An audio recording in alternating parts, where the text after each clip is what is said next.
Chicos, muy buenas tardes. Les doy desde ya la bienvenida a la segunda charla de ANF7. Esta vez el tema es la vuelta al deporte en periodo de pandemia, un tema muy atingente, considerando que ya son varias las regiones que están en etapa de transición o incluso más avanzado. Y en el caso de la región metropolitana, a partir de esta semana ya contamos con casi el 50% de las comunas en etapa de transición o en paso 3, ya en el caso de las comunas Las Condes, Ñuñoa, Vitacura, entre otras. Por lo tanto, bueno, ya los equipos pudieron volver a las canchas, comenzar a entrenar y les vamos a dar una serie de recomendaciones de cómo afrontar este nuevo paso luego de un gran periodo de cuarentena, ¿ya? Por eso les quiero presentar a Johan Stempel, kinesiólogo de la selección chilena de fútbol 7, y también está trabajando en paralelo en Audax Italiano, así que preparó esta presentación con el fin de educar y ojalá que les pueda servir en esta vuelta a las canchas. Así que, eh, por favor, Johan, te invito a que prendas tu cámara y te puedas presentar y comencemos con esta charla, la segunda de NF7. Gracias, Gonzalo. Estoy con la cámara prendida, ¿no? Sí, Muchas gracias entonces, Gonzalo. Espero que estén muy bien todos los que están acá. Bueno, como decía Gonzalo, vamos a empezar con esta charla ya, a aprovechar el tiempo. Y el día de hoy vamos a hablar de la vuelta al entrenamiento en periodo de pandemia. Así que vamos nomás. Les pido que puedan silenciar los micrófonos durante la presentación. ¿Qué vamos a ver el día de hoy? Vamos a conocer esta nueva realidad que se nos viene al regresar a la cancha. Va a durar aproximadamente 60 minutos y después vamos a tener un conversatorio final. Vamos a hacer una pequeña introducción para conocer un poco el SARS-CoV-2, este coronavirus, sus síntomas y manifestaciones.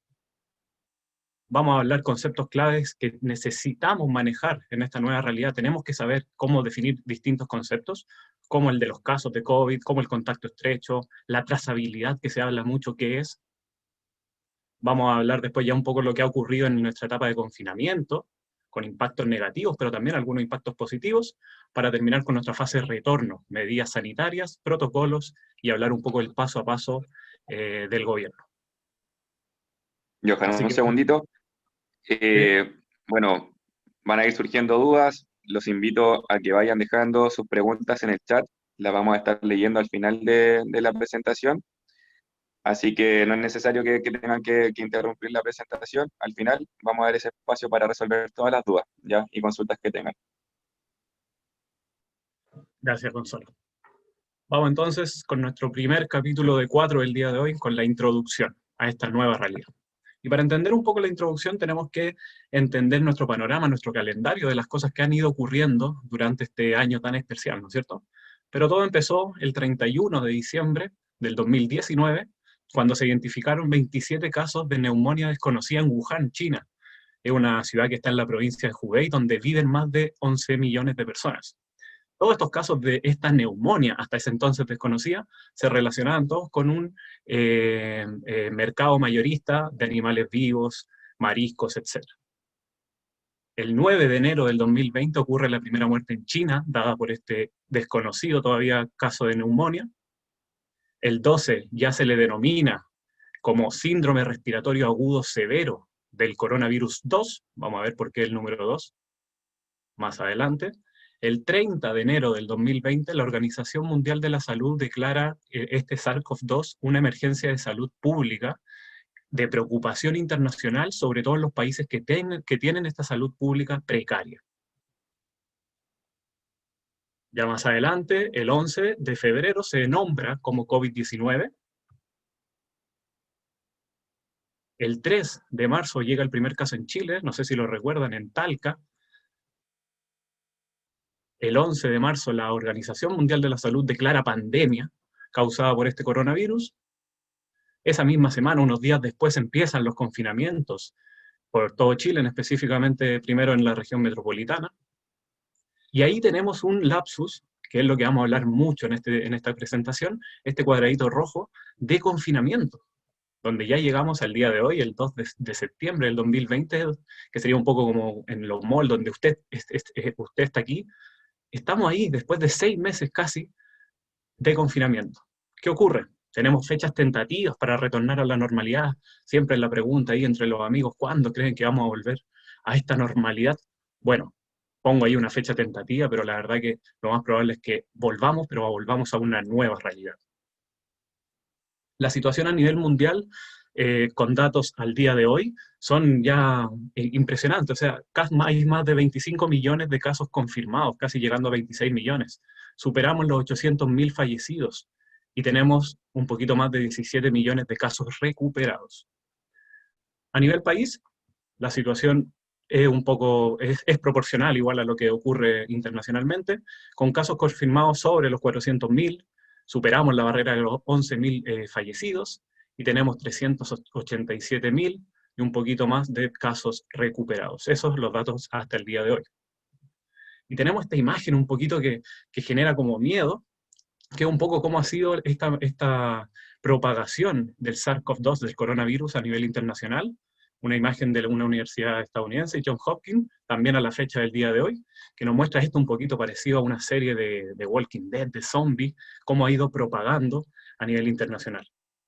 Se habla, y se hablaba, si no hubiéramos tenido medidas preventivas o una mitigación correspondiente de esta infección, hablan de que se hubiera contagiado el 90% de la población solamente el 2020 y hubiéramos superado los 40 millones de fallecidos a nivel internacional.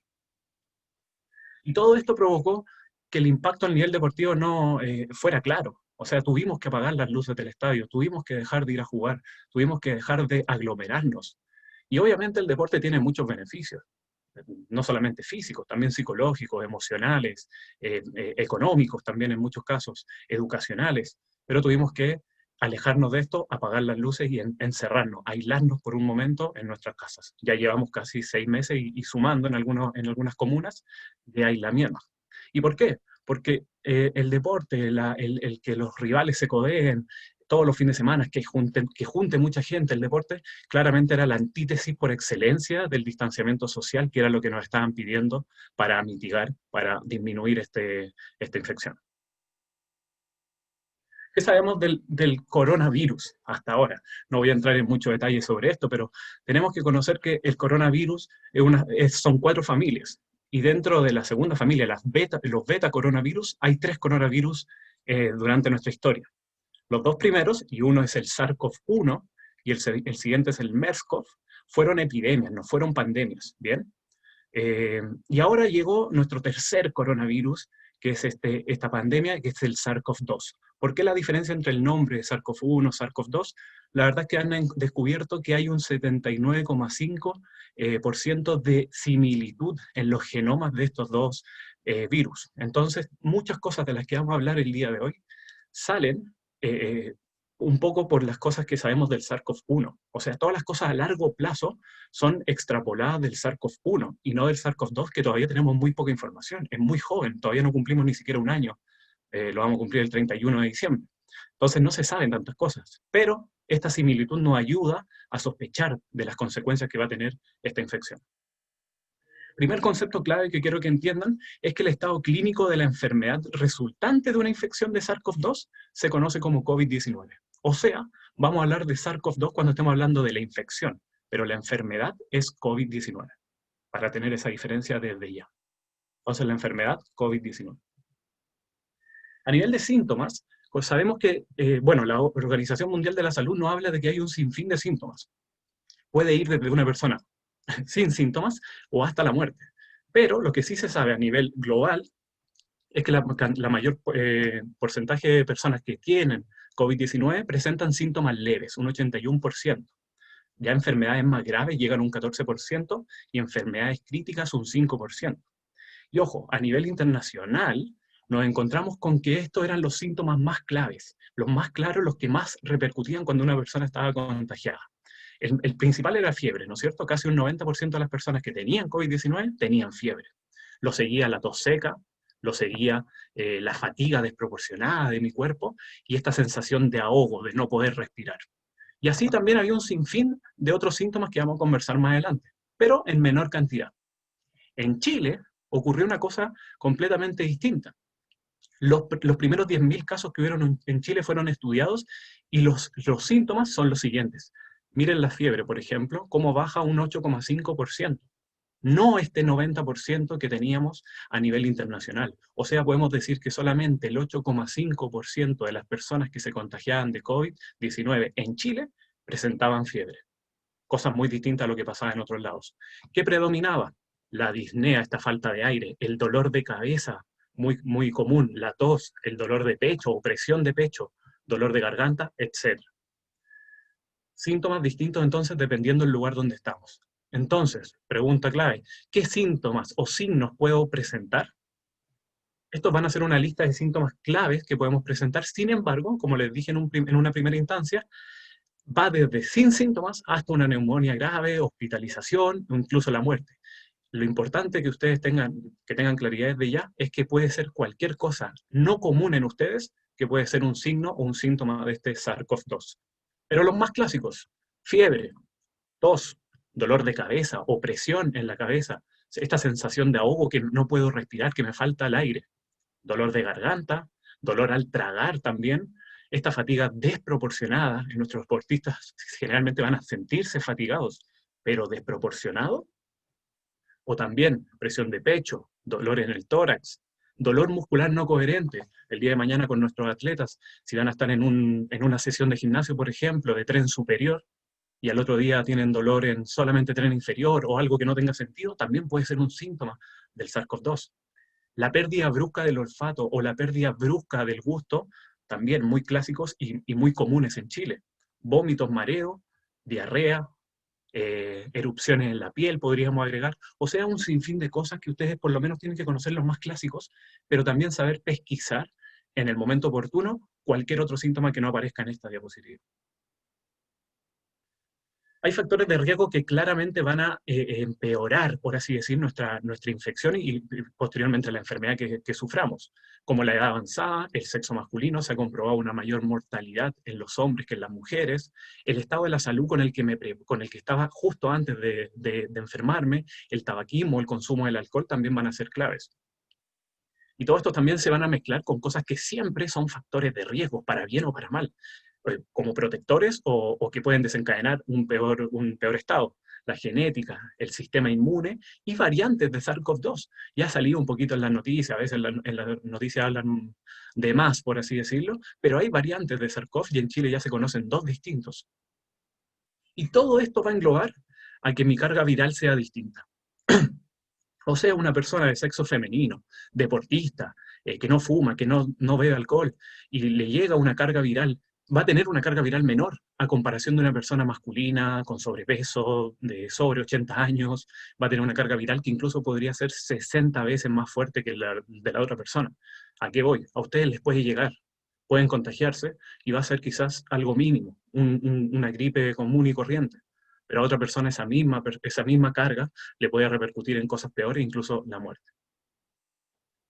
Y hay casos conocidos, no voy a entrar en tanto detalle, pero si se fijan el del medio, que es uno de los más conocidos, un campeón olímpico sudafricano de natación, y escribió en Twitter que había estado luchando a causa del COVID-19 durante 14 días y había sido el peor virus que ha padecido, a pesar de ser una persona sana, que no fuma, que hace deporte, con un estilo de vida saludable, que son jóvenes.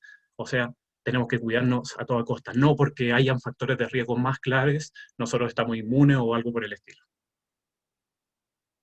Cuando hablamos de manifestaciones extrapulmonares, quiero que quede muy claro que no solamente vamos a tener consecuencias a niveles pulmonares.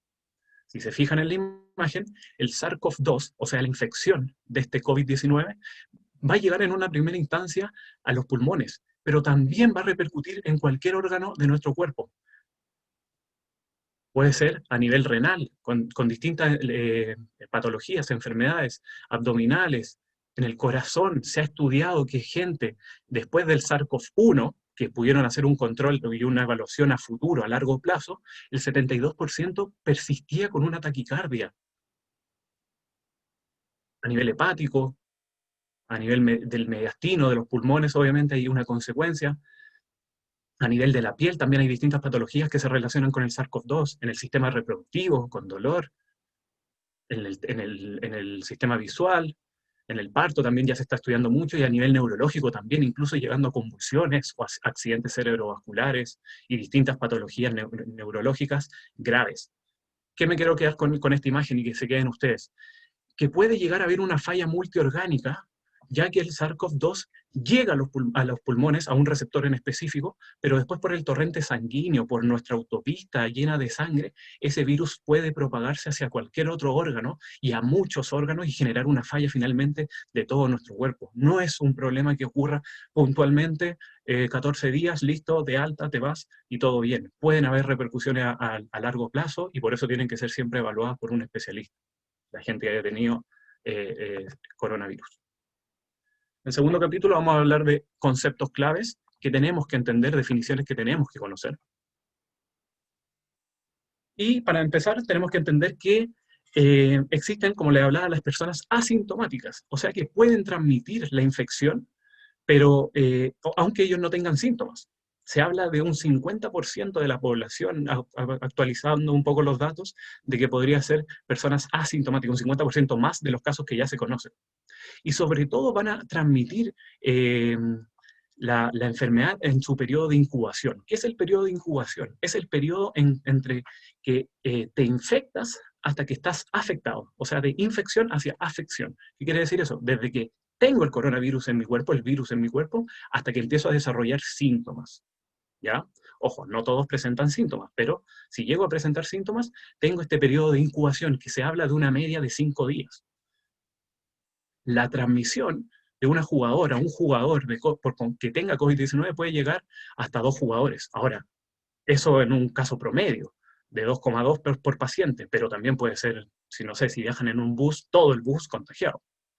Y acá es un punto importante, en la transmisión, que vamos a hablar igual más adelante, es súper importante entender que mi contagio, la forma en que puedo yo transmitir el COVID-19, va a ser 48 horas antes de aparecer síntomas, un momento donde tengo muchas probabilidades de contagiar. O sea, hay 48 horas donde no tengo síntomas y que puedo estar transmitiendo el COVID-19, la infección, ¿ya?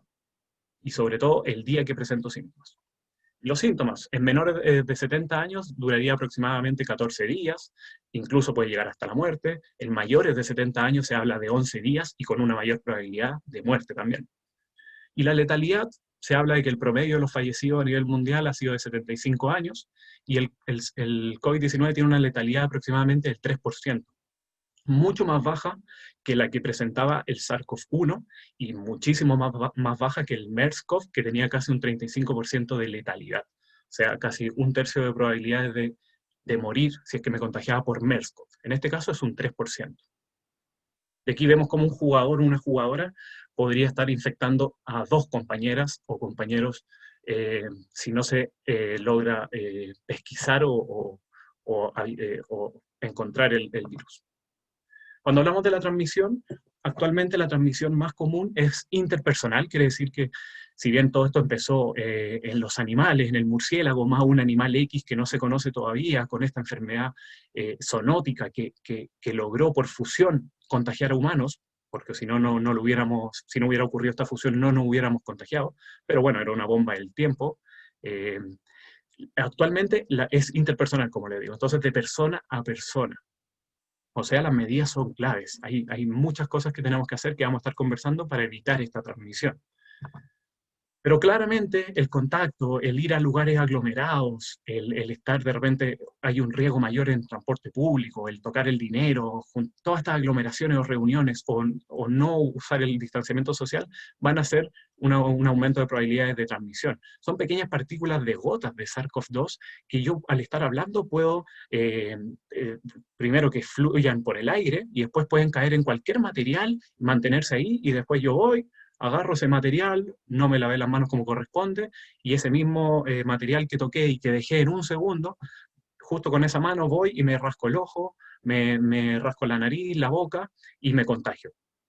Se habla de que el humano se toca la cara 23 veces por hora, y es una de las cosas que hay que tratar de evitar en estos momentos porque no sabemos qué material estamos tocando en la calle o en nuestro trabajo, que quizá haya pasado alguna persona tosiendo, no como debía, y dejando pequeñas partículas de agua del SARS-CoV-2. Entonces, tratar de no tocarse los ojos, la nariz, la boca son claves, son cosas claves para evitar esta transmisión, o obviamente el lavado de manos entre cada cosa que vaya realizando, o el alcohol gel. Se habla de que el 44% de las infecciones se transmiten antes del inicio de los síntomas, lo que les decía anteriormente, 48 horas antes de empezar con los síntomas, ya estamos transmitiendo la enfermedad, y es un momento muy fuerte donde estamos transmitiendo. Sumándole eso, el día que empiezo con los síntomas, ese es otro momento clave al momento de transmitir. O sea, 48 horas antes, y el día que empiezo con síntomas es un momento que soy un puedo potencialmente transmitir el virus a toda costa. En el aire se habla de que mantendrían estas partículas 2,7 horas. En el acero, si estornudé y quedó una gotita en el acero, se podrían permanecer por 13 horas, en el polipropileno 16 y en el plástico 2 días enteros. Entonces, por eso hablamos de, y otro concepto que tenemos que entender, la diferencia de la distancia social y física, a diferencia de la distancia deportiva. Estas partículas podrían volar, por así decirlo, hasta 1,8 metros, por eso van a ver en algunos lados mantengo una distancia de 2 metros, otros hablan de 1 metro, yo prefiero dejarlo en 2 metros estandarizado, pero eso va a depender de cada uno, se habla de 1,5 hasta 2 metros. Y estas son las partículas que se mantienen, y por eso tenemos que mantener esta distancia social. A diferencia de lo deportivo, que es un poquito lo que nos involucra el día de hoy, que nos habla de que si salimos a caminar como a la velocidad de pasear un perro, deberíamos mantener una distancia con la persona que está delante o la persona que está atrás de 4 metros. Si ya empiezo a realizar un trote, una intensidad baja de paseo, un trote de playa, tendría que mantener una distancia de 10 metros. Claramente cuando empiezo a hacer actividad física, mis partículas viajan más rápido y por eso la distancia de la brecha de distancia. Pero ya si estoy haciendo a alta intensidad, o sprint, o andar en bicicleta, que es mucho más rápido, debería mantener una distancia de 20 metros. ¿Bien? Y eso hay que sumarle la distancia lateral de 5 metros con mi persona. Y esto va a ser clave a la hora de llevarlo a la cancha de futbolito, donde vamos a ver las distancias que deberíamos mantener. Otro de los conceptos a saber sí o sí es saber definir nuestros distintos casos que vamos a encontrar relacionados al COVID-19. El primero es el caso sospechoso, que es un paciente que presenta un cuadro agudo con al menos 2 de los síntomas compatibles con COVID-19. Al menos 2. ¿Ya? ¿Qué quiere decir esto? Todos los síntomas que estábamos hablando antes, si tiene 2, puede ser un caso sospechoso. Solamente sospechoso. Pero a tomar en cuenta sí o sí. Caso confirmado ya es cuando cumple con toda la definición anterior de caso sospechoso, pero además tiene una prueba específica de SARS-CoV-2 que resultó positiva. O sea, un PCR positivo. La única prueba que nos puede confirmar un COVID-19 actualmente es el PCR.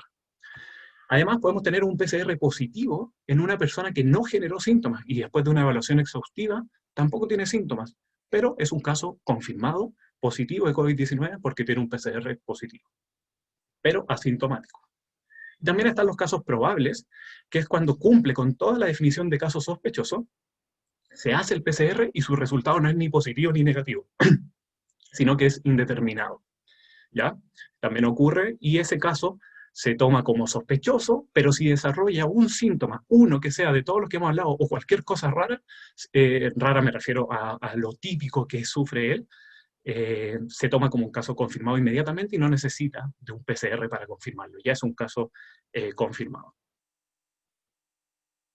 Otro de los términos que más se escuchan en todos lados y van a estar escuchando constantemente es el contacto estrecho. O sea, hasta ahora, para recapitular un poco, recuerden los 3 tipos de casos de definiciones de casos COVID, y vamos a hablar ahora del contacto estrecho. También teníamos la distancia deportiva y la diferencia con su distancia social o física.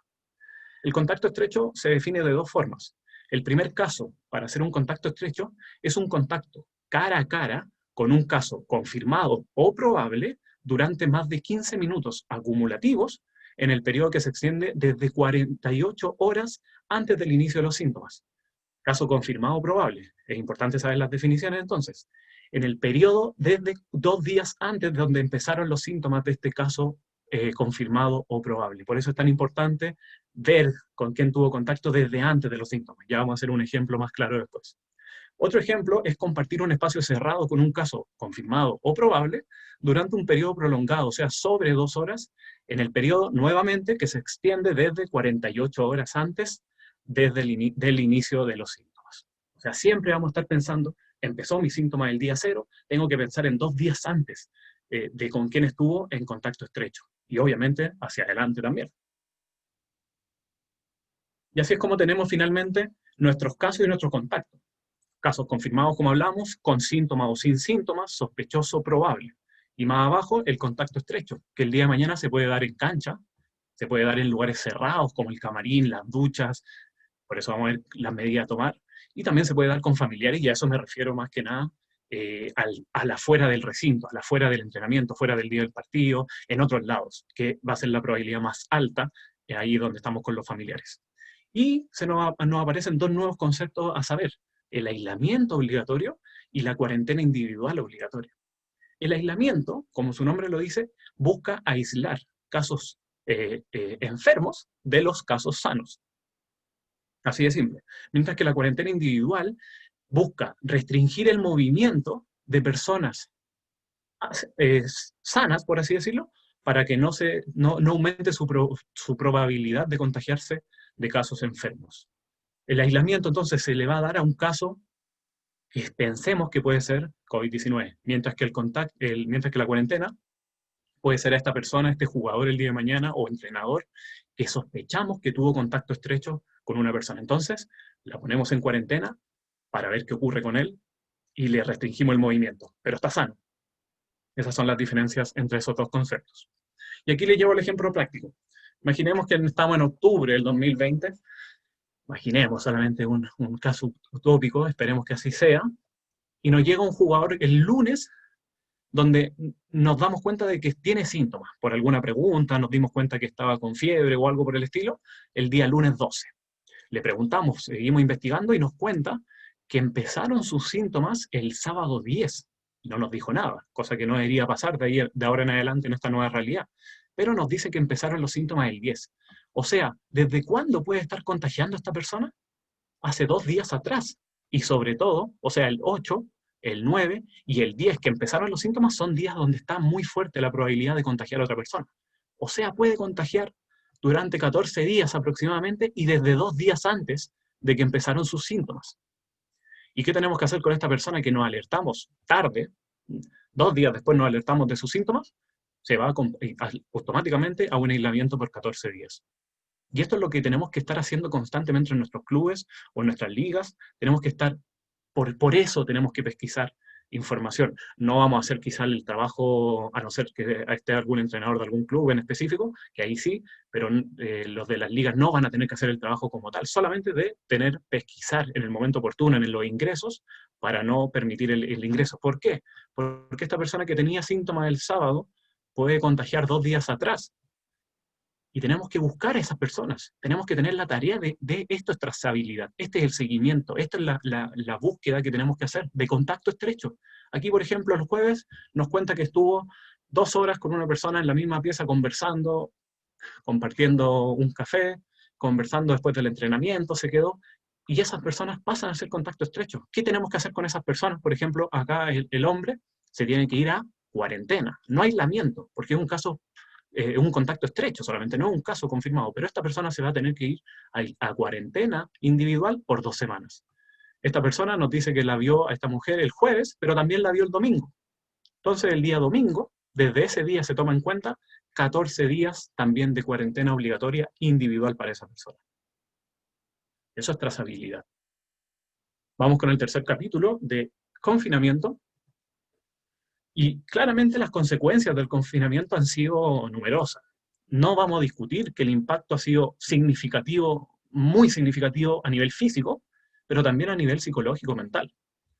Sin embargo, no soy tan negativo y también creo que ha sido una oportunidad de generar un desarrollo personal mayor en distintos ámbitos, o cada persona ha buscado su ámbito para desarrollarse de mejor forma. Entonces también hay un punto positivo. A nivel internacional, cuando volvieron al fútbol, clubes profesionales con sueldos que se dedican solamente a esto, ni siquiera amateur o en vías de profesionalizarlo como es el fútbol 7, los datos son catastróficos. En la NFL, en fútbol americano, hubo una pausa de marzo a julio del 2011 y en las primeras 2 semanas hubieron 10 rupturas de tendón aquiliano o calcáneo, en las primeras 2 semanas. 10, siendo que el promedio por temporada, o sea, por año, era solamente de 5. Y ellos tuvieron el doble en solamente 2 semanas. En la liga alemana, masculina, antes del COVID-19, había un aproximado de 0,27 lesiones por partido, y después del COVID-19, las distancias que recorrían los jugadores disminuyeron, la cantidad de sprint o piques o velocidades a alta intensidad también disminuyeron, y se duplicó y un poco más. Aún así, aunque hayan disminuido todo el resto, llegaron a 0,58 lesiones por partido. En el fútbol femenino, en la primera división, en la máxima categoría de Suecia, post-COVID-19, en solamente 5 fechas jugadas de 22 que van a jugar, hubieron 12 jugadoras con lesiones de ligamento cruzado anterior. Lesión grave que deja fuera de 6 a 9 meses a nuestros deportistas. Y en 5 fechas, 12. Entonces, claramente hay consecuencias. ¿Qué pasa? ¿Qué ocurre en nuestro confinamiento?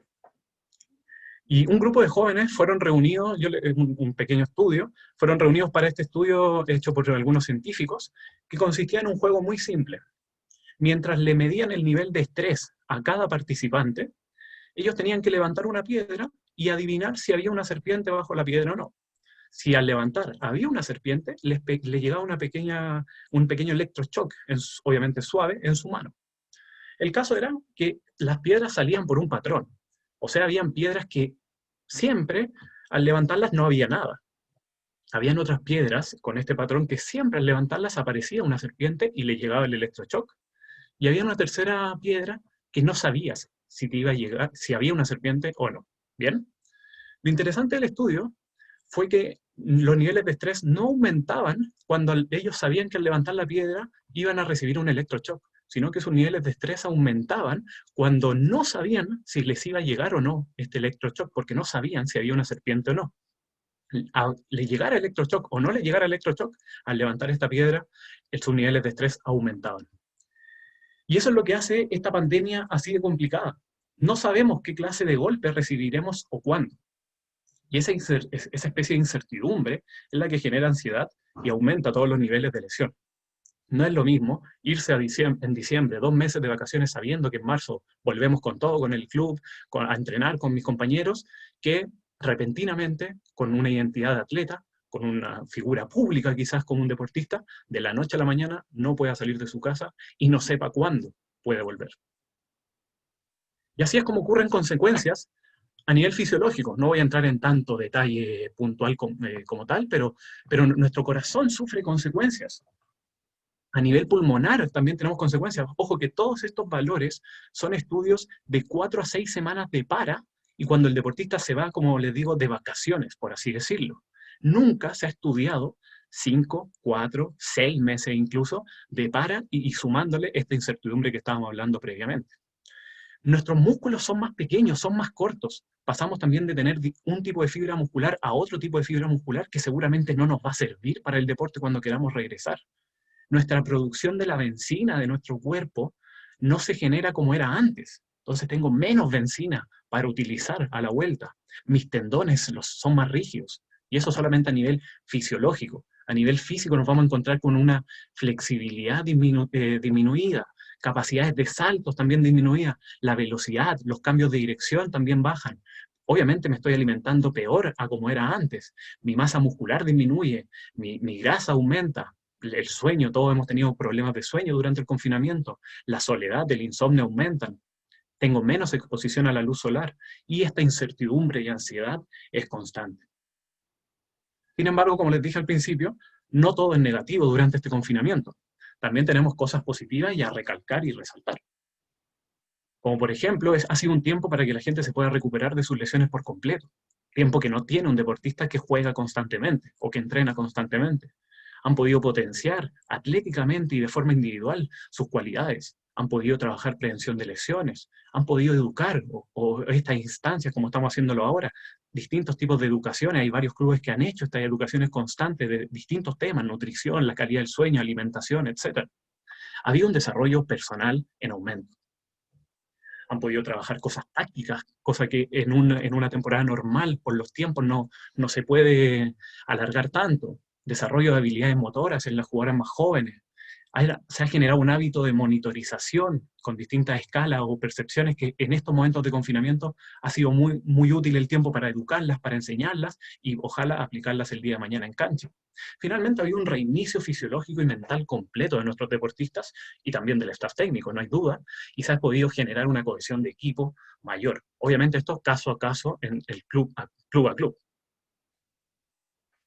Entonces, después de todo esto que estamos hablando, yo les pregunto, 6 meses y quieres volver a jugar un partido inmediatamente, con un músculo más corto, que ahora no es una contracción tan rápida como debes hacerlo en un fútbol 7, con un corazón que no es el mismo de antes y quieres jugar un partido de 60 minutos, con un tendón que es más rígido, tengo menos benzina en mi cuerpo y quiero jugar un partido al tiro cuando me den el permiso. Veamos. Fase último punto de retorno a la actividad, a la cancha, a los entrenamientos. Y todo esto se hizo en base a un protocolo de prevención y control, obviamente, frente al COVID-19 en recintos deportivos. Se realizó una mesa de trabajo junto a las 6 ligas más grandes de Chile y de futbolito y todo eso. Entonces, este protocolo seguramente lo van a poder ver detalladamente. Todo lo que hemos estado hablando es un poco en base a esto. Quiero considerar un punto importante antes de llevar todo esto a la práctica, a la cancha, por así decir, que creo que es donde todos quieren escuchar, que todo protocolo o instructivo tiene diversas interpretaciones, ¿ya? Ningún protocolo se cierra a algo, ningún protocolo te dice puntualmente las cosas por hacer, lo cual está bastante mal, pero también te lo hacen con un qué, porque si quisieran ir punto a punto, explicando punto a punto, sería un protocolo de 200 páginas y ya son largos de 30, 40 páginas. Todo lo que viene a continuación es velando por el bienestar de la población, de nuestros jugadores y jugadoras y de sus familiares. Eso quiero que quede clarísimo con lo que vamos a ver. Por ello, las siguientes medidas, por sobre todo los ejemplos que veremos a continuación, son dando prioridad vital a 2 aspectos esenciales en el periodo de pandemia. Uno, como son las medidas de prevención en relación a la situación de pandemia, o sea, las medidas sanitarias de prevención que vamos a ver, y otro es el trabajo progresivo en relación a nuestra condición física. Esos son los 2 puntos más importantes y a los que quiero desarrollar a continuación.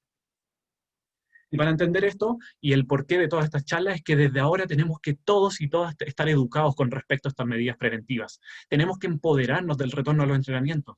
Ustedes como entrenadores, como presidentes, como jefes de recintos deportivos, tienen que empoderarse de esta información, tienen que empoderarse de este retorno a los entrenamientos. También tienen que cumplir e incentivar a la gente que no cumple con las medidas. Con las medidas no solo durante los entrenamientos, sino que en nuestro diario vivir. Cumplirlas y hacer que el resto también las cumpla. Y en último punto, es retornar a los entrenamientos con esta forma prudente, progresiva y también individual.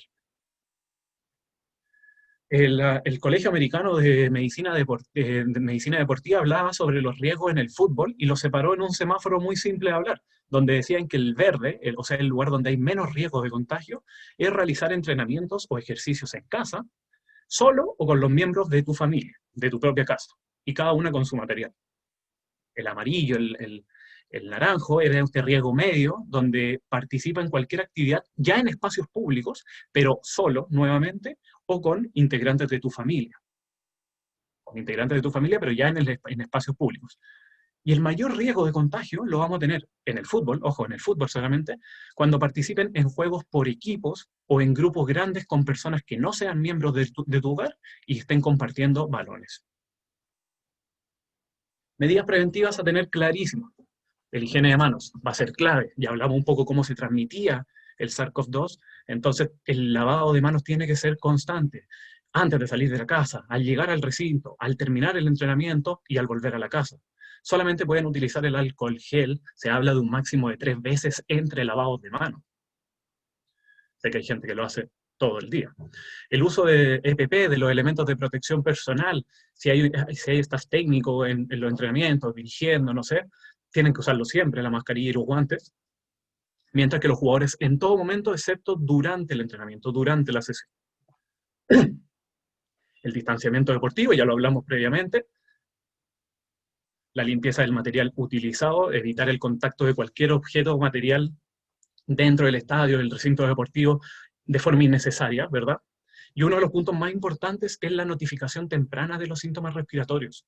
Ustedes como jugadores o jugadoras no van a llegar al recinto del entrenamiento para recién avisar que tienen fiebre, pérdida de gusto y olfato. No, ¿no es cierto? Entonces la notificación temprana tiene que ser, es clave, que sea oportuna, y para esa notificación sea efectiva, tienen que conocer todos estos términos o los síntomas o los conceptos claves.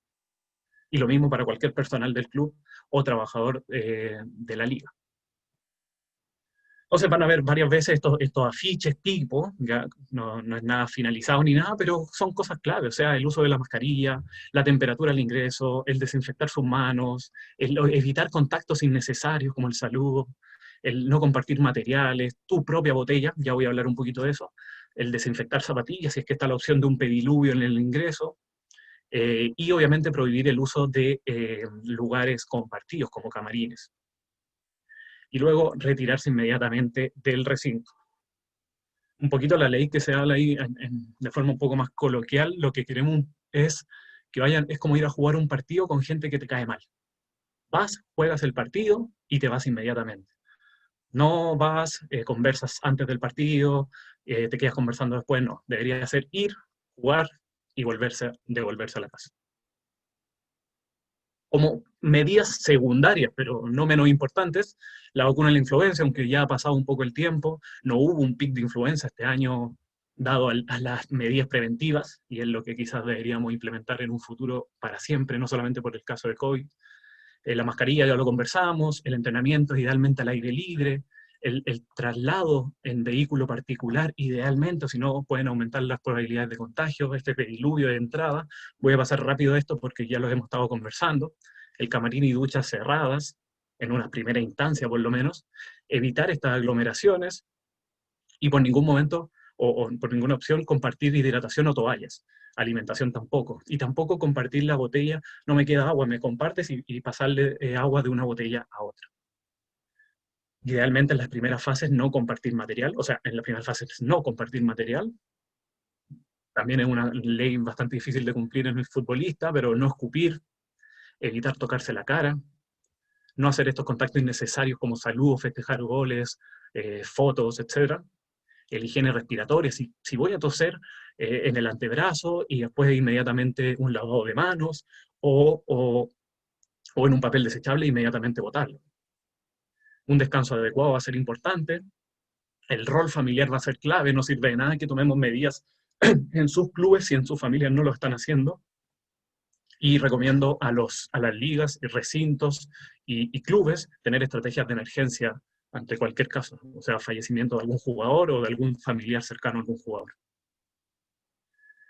El deportólogo chileno Kalasic hicieron un estudio hace poco que salió, y es un poquito un flujograma que tampoco voy a entrar tanto en detalle, pero quiero que entiendan la importancia de conocer a sus jugadores más que nunca en estas instancias, saber si tuvieron COVID o no, si fueron sintomáticos o asintomáticos, y saber qué medidas tomar en caso de más adelante tener algún caso positivo de COVID-19. Lo más probable en un deportista es que no tenga consecuencias muy graves, pero puede tener síntomas leves, y esos síntomas leves deben ser estudiados con un electrocardiograma, un especialista y un distinto paso a paso por cumplir, para evitar todo esto que hemos estado hablando anteriormente, sobre todo estas manifestaciones extrapulmonares que pueden ocurrir a mediano o largo plazo. Le hice un pequeño esquema como etapas de proceso de entrenamiento por fases, y se separa en 5 puntos. Antes de salir de la casa, sería importante entonces recordar no asistir en caso de síntomas y avisar previamente de forma oportuna, ¿no es cierto? Preparar tu equipamiento y llevarlo todo, todo tu material personal en una bolsa plástica desechable. Realizar lavado de manos y me voy. Salgo de la casa. Al salir de la casa, si me voy en mi vehículo particular, me dirijo al entrenamiento sin escala idealmente y voy a, si tengo que hacer alguna parada específica, como cargar benzina o algo, tratar de mantener todas las medidas que hemos estado conversando. Como les digo, idealmente en vehículo particular, sin acompañante, y si tienen que ir con algún acompañante, ojalá máximo 2 personas, y esas 2 personas tienen que ir con mascarilla durante todo el viaje. Ahora, si se trasladan en transporte público, deberían usar mascarilla obligatoriamente y guardar la ropa que van a usar durante el entrenamiento o partido de forma aislada. O sea, no llevarla abajo de la ropa que estoy usando durante la micro, sino que en la mochila y dentro de una bolsa. Ya llegando al lugar de entrenamiento, el descenso en vehículos de forma escalonada, si se pueden estacionar de forma escalonada mejor y no bajar todos de una. Solamente portar las cosas indispensables para el entrenamiento, botella de agua, toalla y zapatos, nada más. Van a realizar un tamizaje de ingreso, que ya lo voy a presentar, y van a dirigirse al lugar de entrenamiento. ¿Ya? Y la idea es que al lugar de entrenamiento no lleguen y se junten todos para escuchar las instrucciones del entrenamiento, sino que estas instrucciones sean enviadas previamente vía remota. Luego, finalizado el entrenamiento, se dirigen de forma individual, va a haber un circuito de tránsito único, como la autopista. Voy para allá y me devuelvo por otro camino hacia el estacionamiento, para un secado personal, lavado de manos obligatorio, guardan sus artículos en la bolsa que después van a eliminar en su casa, vuelven a colocarse obviamente la mascarilla, recuerden que era mascarilla al llegar, al entrenar se saca y luego se la vuelven a colocar, y se dirigen a su casa sin escalas idealmente. Y al llegar a la casa, limpiar zapatillas en alguna zona ya estandarizada en su casa de sanitación, eliminan la bolsa y se van inmediatamente al baño. No pasan a hacerle cariño a la mascota, saludar a la familia, inmediatamente al baño, separan la ropa que utilizaron en el deporte para el deporte y durante el transporte público quizás, y se bañan y luego de eso se preocupan de una buena hidratación, alimentación, y está cumplida la misión de ir a entrenar. Muchos paso a pasos, nueva realidad. También, sin entrar en mucho detalle en lo que hablábamos, el transporte público, si llega a ser público, acuérdense de la mascarilla, idealmente tener una distancia de 2 metros, aunque es muy difícil, lo sabemos, tratar de portar un alcohol gel de manos, ahí sí sería bueno utilizarlo constantemente, sabiendo que van a llegar a lavarse las manos igual, la ropa aislada, recuerden, y ahí al llegar van a tener una zona delimitada por el recinto, tiene que haber una zona delimitada, no camarín cerrado, sino que incluso una zona abierta o tienen que buscar una forma para un cambio de ropa express, breve. Solamente sacarse la parte de abajo, la de arriba, ponerse lo otro, incluso los zapatos, eso se coloca después en la cancha, solamente para cambiarse la ropa. Y esa ropa pasa de nuevo al plástico desechable. Y lavado de manos, como habíamos hablado. Las personas que van en auto, la idea es evitar estas paradas innecesarias, estacionar con un estacionamiento de distancia, uno sí, uno no, uno sí, llegar con ropa de entrenamiento ya puesta, cosa que se bajan, cumplen el entrenamiento, este partido con gente que nos cae mal, y volvemos a entrar al auto inmediatamente. En el tamizaje de ingreso, este seguimiento de ingreso, aquí les muestro el anexo, que también lo van a empezar a conocer y ver bastantes veces, que va a ser esta entrada y como un cuestionario diario, o las veces que vayan a los entrenamientos, donde tienen que ir completando este seguimiento de sus jugadores constantemente. Es importantísimo que entiendan que esto es una responsabilidad individual, y es su deber, por eso también se recomienda una declaración jurada cuando lleguen a participar de torneos de fútbol 7 o cualquier especie de liga, donde tienen que tener claro que es una responsabilidad individual de ustedes, que tienen que dar veracidad de sus síntomas, no ocultar un síntoma porque se van a jugar la clasificación o algo por el estilo, buscando también cumplir con los protocolos, ¿verdad? Y si se fijan ahí en el cuestionario, pesquisa algunos de los síntomas más claros y nos habla de contacto estrecho. Entonces es fundamental que conozcamos estos términos. Yo, como idea de club, les recomiendo también tener, si estamos hablando de un club como tal, formado con entrenador y todo, que hagan un seguimiento semanal de sus jugadores para ir conociendo sus situaciones personales.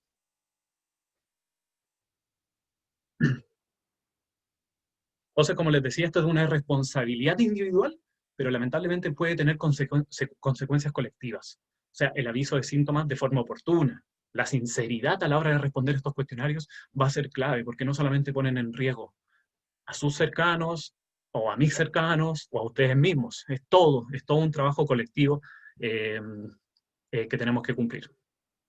Ya llegando al tema de lo que habla el gobierno, que es la última parte, el gobierno, como han visto, lo ha hecho paso a paso este desconfinamiento. Una etapa de cuarentena, transición, preparación, apertura inicial y apertura avanzada. Lo que vamos a hacer a continuación es hablar paso por paso y ver cómo sería llevarlo a la realidad de una cancha de futbolito. Ojo, y lo agregué recién porque hubieron modificaciones el día de hoy por el tema de un anuncio por el 18 de septiembre, entonces algunas cifras que vamos a estar hablando se modificaron hoy día, pero tampoco lo he visto de forma extraoficial, así que a tener ojo con esos datos, pero modificaron algunos detalles, justo hoy día. Entonces, en la fase 1 de cuarentena, no se permite. Acá habíamos hablado de cuarentena, es restringir el movimiento de personas sanas. Nos encerraron a las personas sanas por el riesgo de contagiarse afuera, ¿verdad? Puede ser individual o estas cuarentenas comunitarias, como son las que están por distintas comunas de Chile. Y en esto, aquí tenemos 4 canchas de fútbol 7. En esta fase habría una prohibición completa de utilizar los recintos. No hay ninguna opción de ir a una cancha o algún recinto privado o público. Estamos en cuarentena. Bien, ahí no hay dudas alguna. En la fase 2, el paso 2 de transición, ya nos van dando este permiso de salir de lunes a viernes, ¿verdad? Respetando el toque de queda. ¿Y que nos encontramos? Que acá nos dicen que se prohíben actividades sociales y recreativas de más de 10 personas. Perfecto, y ahí es donde empieza la interpretación de cada una de las personas con respecto a qué es esto, qué significa esto. Y recuerden arriba que yo les hablé de que yo iba a velar, o todos deberíamos velar por el bienestar de todas nuestras personas. Entonces, las medidas que les voy a hablar ahora son cumpliendo el trabajo físico, la condición física y las medidas sanitarias en una situación de pandemia. ¿Qué tenemos acá entonces? Si esta cancha mide 40 metros por 20 aproximadamente, nos dicen que los entrenamientos no se puede hacer nada a puertas cerradas, en espacios cerrados, solamente en espacios abiertos, con un máximo de 10 personas. Perfecto, pero aún así, lo ponen, recomendamos hacerlo solo. O sea, nos están dando la libertad de hacer un entrenamiento, una actividad recreativa o deportiva, máximo 10 personas, pero nos recomiendan aún hacerlo solo. Además, debería ser con material individual y en todo momento se deben respetar las distancias sociales y deportivas, sobre todo en este caso deportivas, que es lo que vamos a realizar nosotros. Entonces, aunque sea difícil de entender para algunos o no lo puedan creer, esta es la separación que podríamos hacer en una cancha de 40 por 20 para que entrenen máximo 10 personas. En este caso nos permitiría que hayan 8 personas en cancha, seguramente un noveno, un décimo ahí del área del staff técnico del club, y nada más. Eso es lo que nos permite para un recinto que tiene 6 canchas. Esto no quiere decir que la cancha al lado tiene otros 8 jugadores, esto no quiere decir que acá tampoco hay otros 8 jugadores, porque si no, no mantendrían la distancia deportiva. Si este jugador 1 llega acá y hay otro jugador X acá, no habría distancia deportiva. Y esta es la primera fase. Esto es lo que se debería hacer en fase 2, o lo que estamos proponiendo. No sé proponer, ahí lo vamos a hablar después más adelante con Gonzalo, no es una proposición, sino que es cumplir con la ley, con los protocolos, más que con la ley, aunque sabemos que es muy interpretativo. El retorno gradual al juego, llevándolo un poco a la práctica. En estos casos, ¿qué podríamos hacer? Trabajos de movilidad, de flexibilidad, y también no olvidar los trabajos lúdicos, que es algo que queremos incentivar, sobre todo después de esta ansiedad, de estos problemas psicológicos que hemos tenido, de esta incertidumbre y todo lo que estábamos hablando previamente. Trabajos preventivos individuales, aprovechar el espacio para realizar estos trabajos preventivos individuales, pasándolos de una etapa quizás más analítica que estaban trabajando en sus propias casas, allá llevarlo a algo más funcional en el terreno de juego.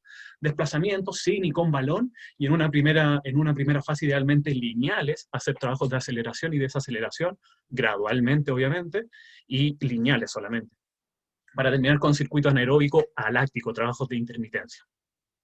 Eso sería fase 2. Ahí lo podemos conversar más adelante. Paso 3, preparación, ya se levanta la cuarentena para la población general, podemos salir incluso el sábado y el domingo.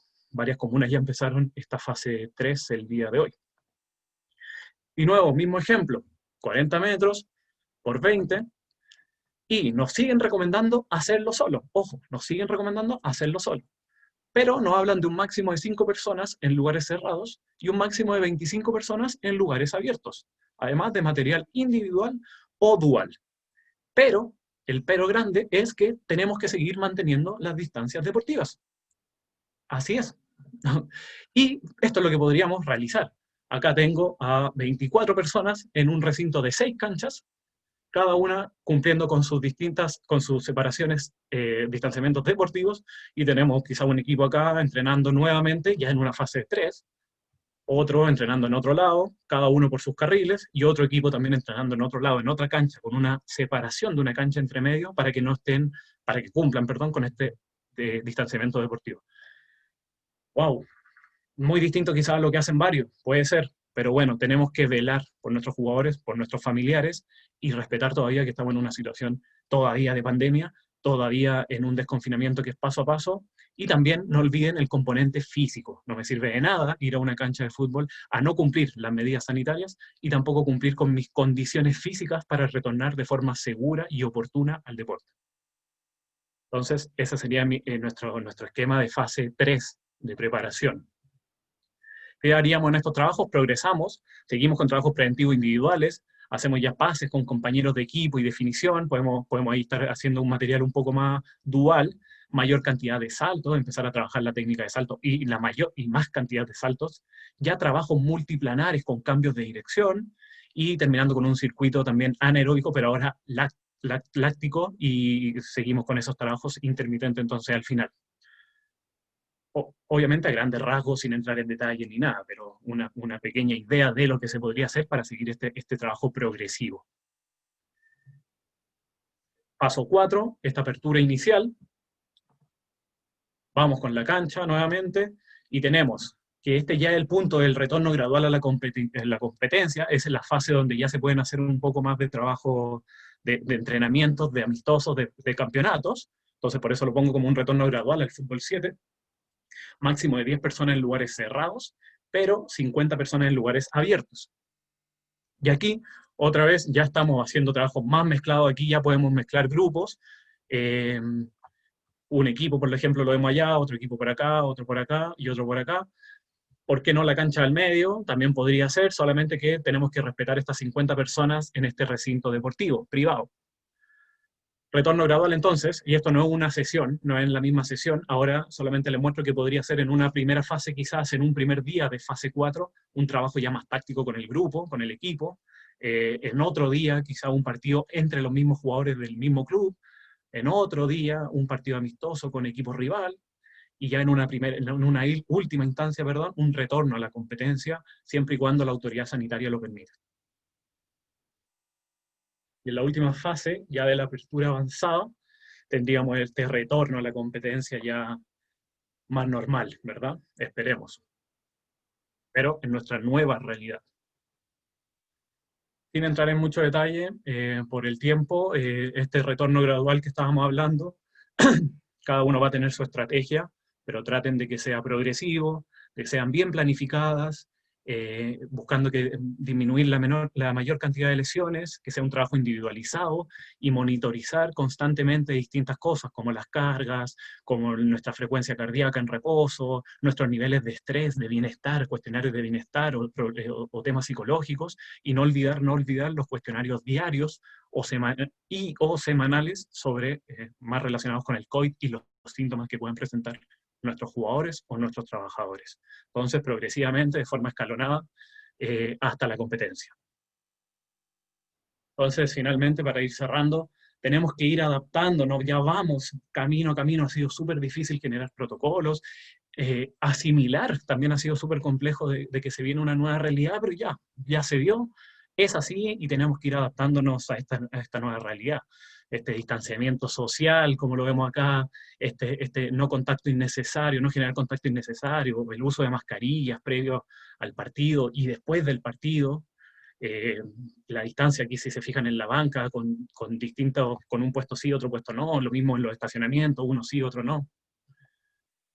Así que para cerrar solamente les quería dejar esta frase que dice que toda crisis tiene una solución, una fecha de vencimiento y también, obviamente, un aprendizaje.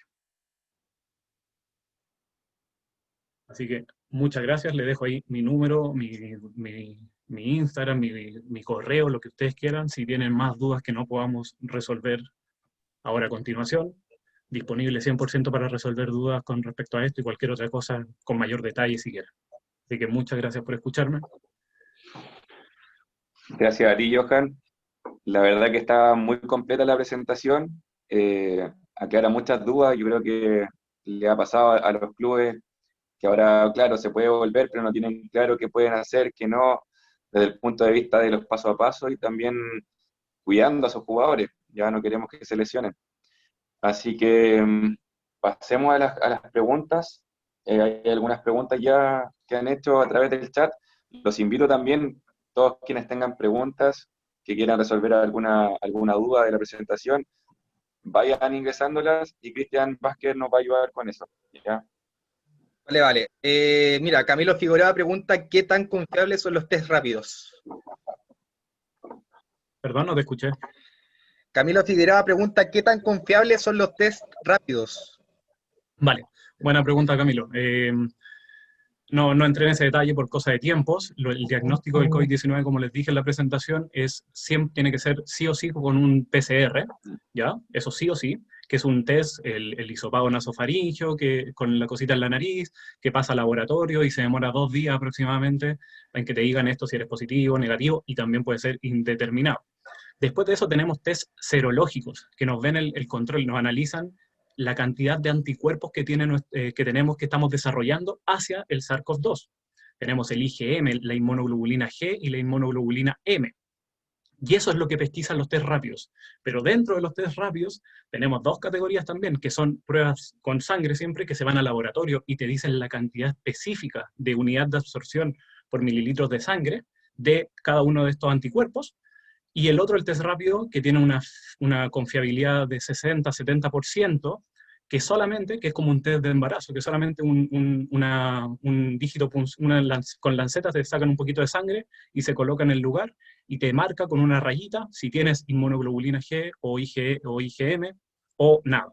Entonces, no son muy confiables, la verdad, para responderte fácilmente la pregunta. Solamente podemos utilizar estas pruebas serológicas, como te digo, test rápido o de laboratorio cuantificadas, pero todavía test rápidos, como control, como seguimiento a nuestros deportistas, pero no como un test diagnóstico.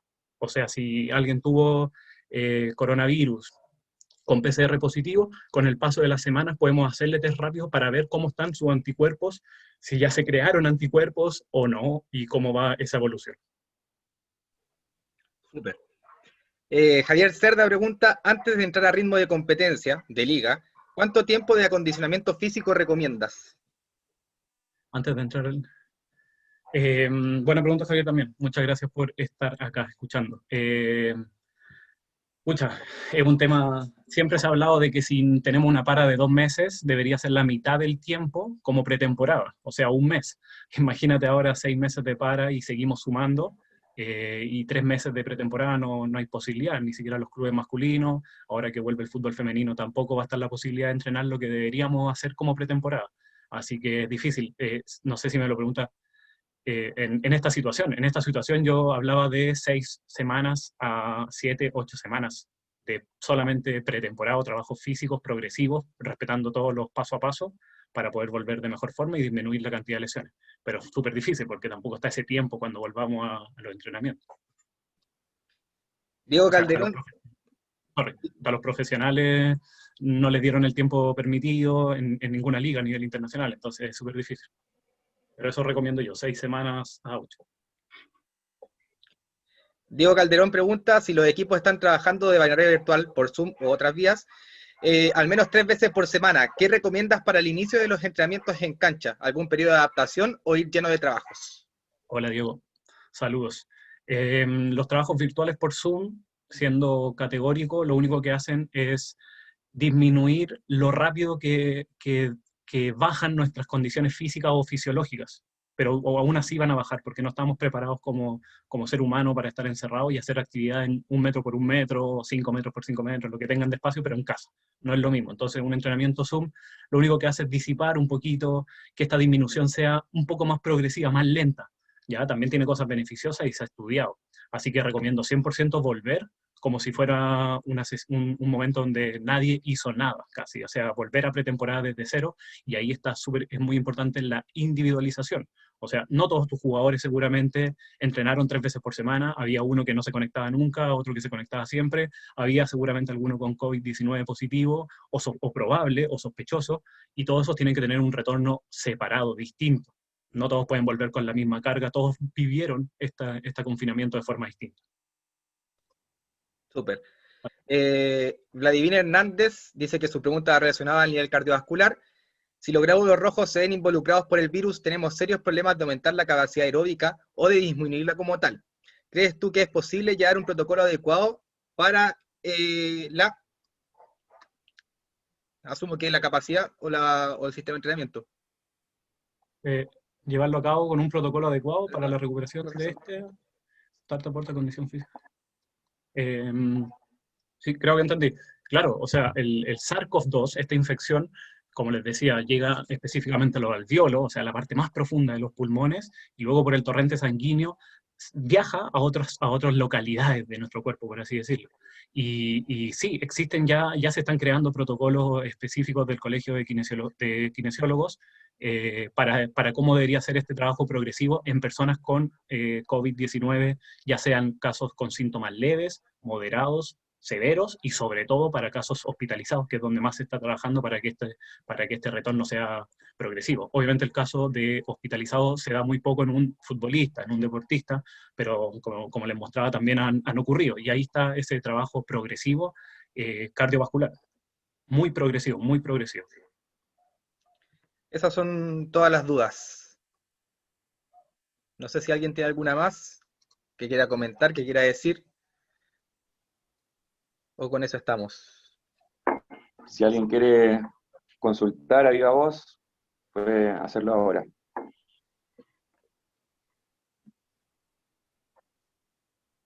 Muchachos, buenas noches. Perdón que interrumpa. Sí, tranquilo. ¿Quién habla? Vladimir.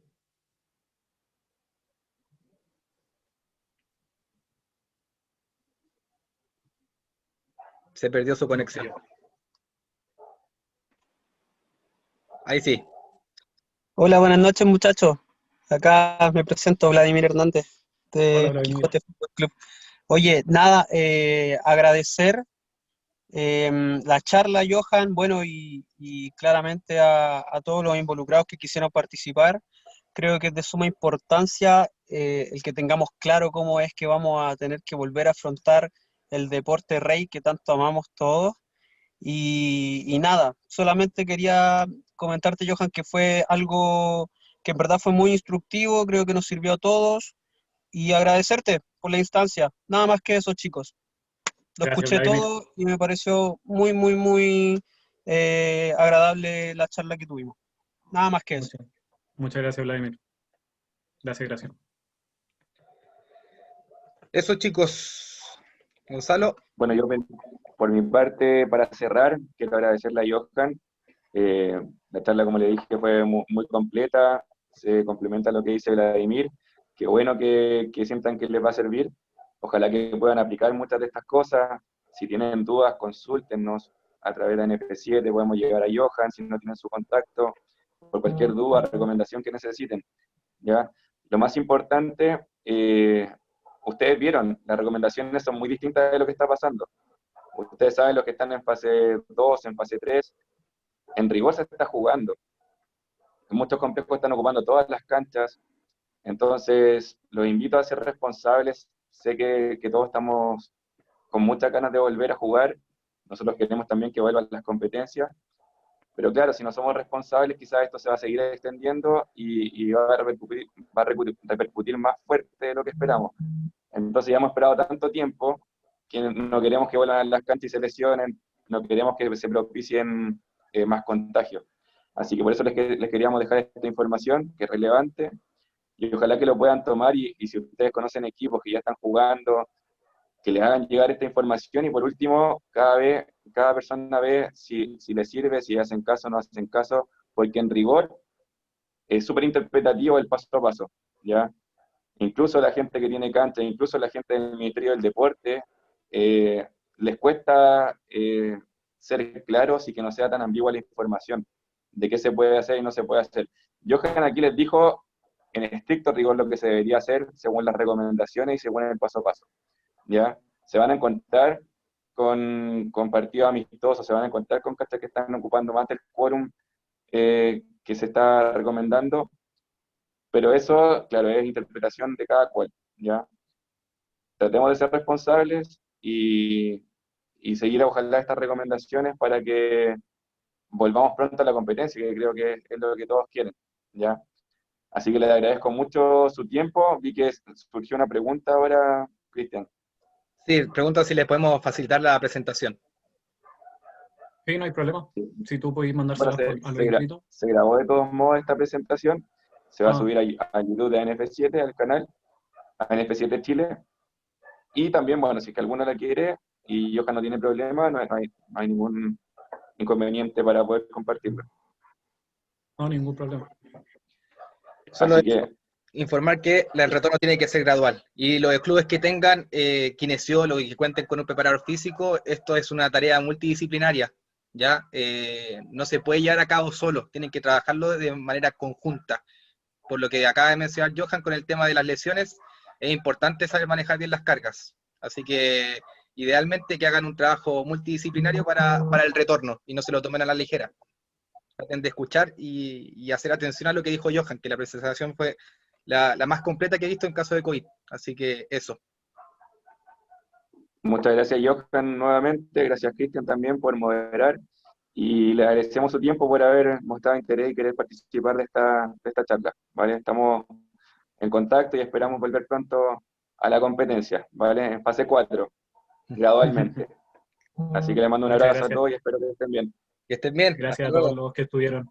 Muchas gracias. Chao, chao. Cuídense.